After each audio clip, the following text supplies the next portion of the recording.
Sandarkan harapanmu, bahagia yang kau mau. Jangan pernah ragu untuk melangkah. Hidup memang tak selalu indah, dan juga tak selalu cerah. ada kala sedih. Selamat siang, Frau. Selamat siang, Pak. Aduh, mohon maaf saya mengganggu waktunya nih, Frau. Saya dadakan datang ke sekolah ke sini. Nggak apa-apa, senang saya malah, Pak. Wah, kalau Frau senang. Seperti yang sudah saya sampaikan sebelumnya, bahwa dalam kesempatan hari ini saya akan mampir untuk melihat proses coaching yang dilakukan oleh coach gitu. Nah, Frau, kira-kira nanti guru apa yang akan coaching dengan coach? Kebetulan guru seni, Pak. Oh, guru seni. Iya. Baik, guru seni ya, luar biasa. Nah, berkaitan dengan coaching nanti, Frau, kira-kira kompetensi apa yang ingin Frau tingkatkan nih selaku coach, selaku kepala sekolah dalam proses coaching? Sebenarnya kan memang ada 3 kompetensi yang ada dalam coaching ini, tapi yang mau saya tingkatkan itu adalah kompetensi tentang keterbukaan. Oh, keterbukaan. Iya. Nah, kira-kira kenapa nih memilih keterbukaan, Frau? Iya, karena kan ini kan memang untuk kemajuan ya, peningkatan di dalam kelas itu seperti apa pengajaran, proses belajar mengajar gitu. Dan saya kepingin tahu sebenarnya guru saya ini punya masalah nggak sih gitu kan. Kalau seandainya dia memang punya masalah, saya kepengen bantu gitu, bantu dia menemukan solusinya dari masalah itu. Saya mau dia mau bercerita kepada saya supaya saya juga bisa kasih feedbacknya seperti apa. Nah, jadi keterbukaan ya yang akan menjadi fokus yang ingin ditingkatkan oleh Frau dalam coaching ini. Nah, menurut Frau, kira-kira indikatornya nih ketercapaian dari keterbukaan ini apa, Frau? Indikator pencapaiannya ya kalau misalnya guru saya itu sudah mampu, dia mau bercerita gitu, dan saya akan terus menggali, berusaha untuk bisa membantu dia menemukan solusi terbaik untuk masalahnya itu seperti apa. Seperti itu. Baik, Frau, kalau begitu insya Allah mudah-mudahan lancar dan mudah-mudahan kompetisi itu bisa meningkat sesuai yang diharapkan. Nah, gurunya sudah siap, Prof? Sudah, Pak. Tadi sudah ada, iya. Baik, kalau begitu kita langsung mulai saja. Baik, siap. Saya di sini untuk mengamati. Ya.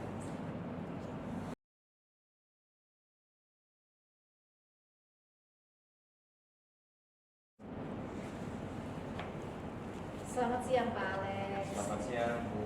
Gimana kabarnya, sehat? Ya, luar biasa. Alhamdulillah. Tadi gimana? Tadi saya udah perhatiin nih kelasnya Pak Alex. Ya, sangat luar biasa. Tadi terima kasih Bu Sugi sudah mau menyempatkan hadir di kelas saya. Anak-anak senang banget tadi, Bu ya. Ya, kalau sejauh saya mengajar tadi terkait digital music production tadi, saya melihat antusiasme anak-anak luar biasa. Karena saya melihat potensi di sekolah ini anak-anaknya itu berbakat sekali di bidang seni, terutama seni musik ya. Ya, mereka sangat kreatif, mereka punya ide-ide yang luar biasa sehingga untuk menghasilkan sebuah karya itu mereka ya bisa dibilang sangat variatif ya, bahkan di luar perkiraan saya sebagai guru seni begitu, Bu. Iya. Tadi kelas berapa ya, Pak? Tadi itu 11 ya? ya kelas 11-7. Oh, 11-7. Nah, menurut Bapak tadi kan anak-anak udah begitu antusias gitu ya, udah senang banget, apalagi kan zaman sekarang dengan musik itu udah pada senang gitu ya, Pak ya. Iya. Nah, kalau untuk penilaian kira-kira menurut Bapak kelas itu tuh dikasih nilai berapa, Pak?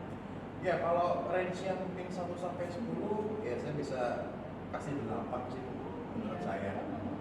Kenapa nggak 10, Pak?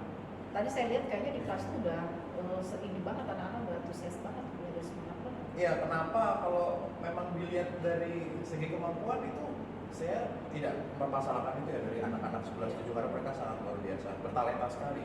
Tapi ketika sudah misalkan untuk pengumpulan tugas, ketika sudah dikasih deadline atau tenggat waktu, nah ini muncul masalah tuh.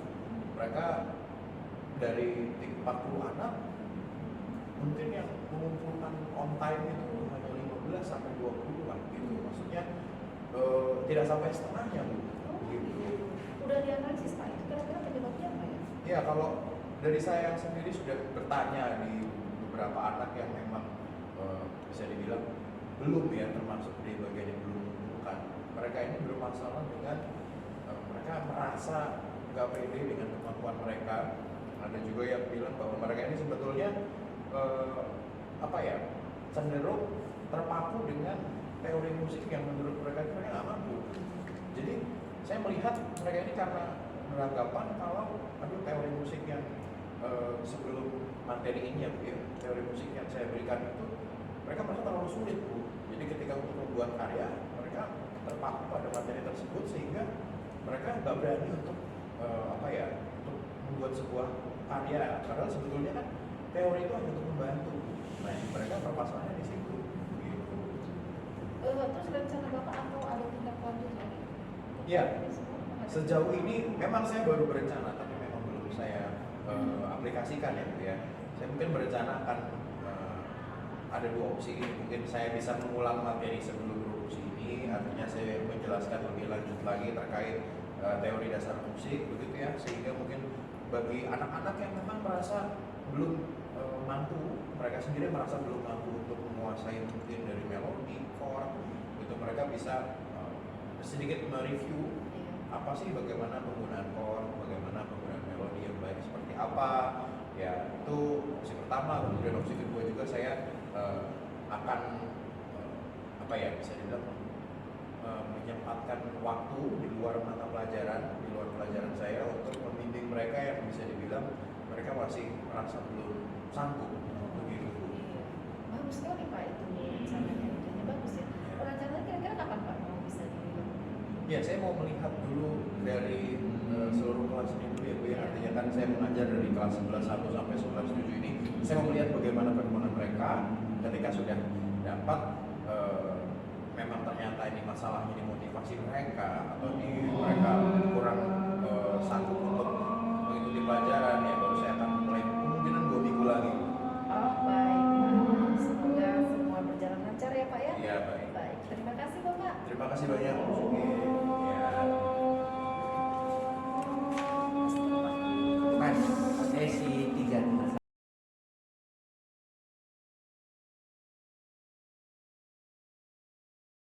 Roll action. Nah, ya, Coach Progi tadi luar biasa sekali coachingnya. Nah, menurut Coach bagaimana proses coaching tadi? Menarik ya Pak.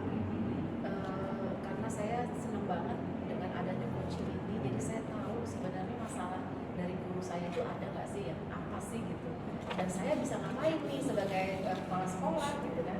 Sudah bisa menemukan manfaatnya gitu ya, Bro ya. Betul. Dan berkaitan dengan apa yang ingin dicapai oleh Progi tadi dalam perihal kompetensi coaching nih.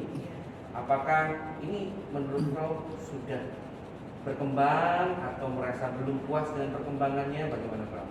Sudah Pak, sudah berkembang karena dengan saya menggali gitu ya, menggali, bertanya, terus dengan memberikan pertanyaan-pertanyaan yang berbobot gitu, dan alhamdulillah guru saya ini mau akhirnya dia bercerita sebenarnya apa sih masalahnya, dan saya juga bantu dia untuk menggali untuk bisa menemukan solusinya sendiri gitu, dan itu alhamdulillah sudah bisa terselesaikan. Betul, Progi. Tadi saya juga melihat bagaimana guru Progi tadi sudah secara terbuka mencapai kompetensi keterbukaan yang kamu inginkan.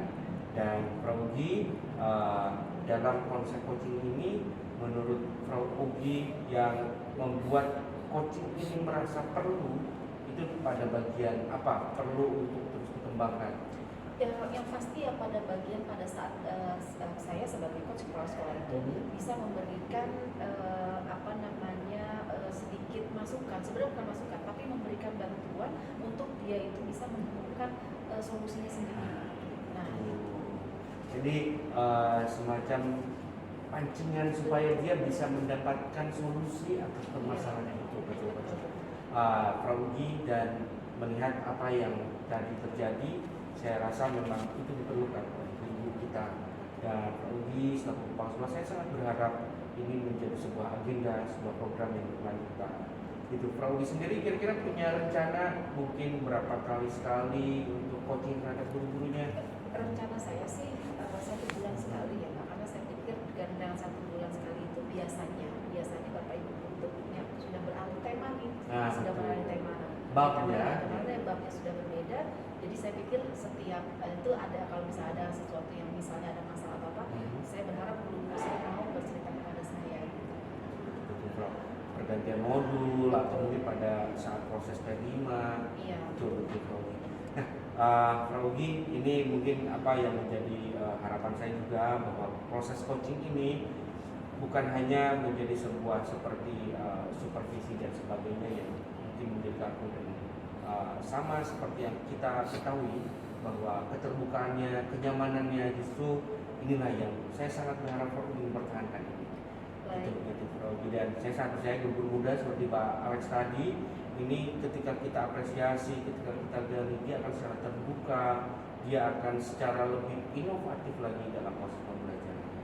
Ya, Frau Ugi, terima kasih banyak. Sama-sama. Mudah-mudahan lancar, sehat, dan sukses selalu. Terima kasih. Terima kasih Pak Sep.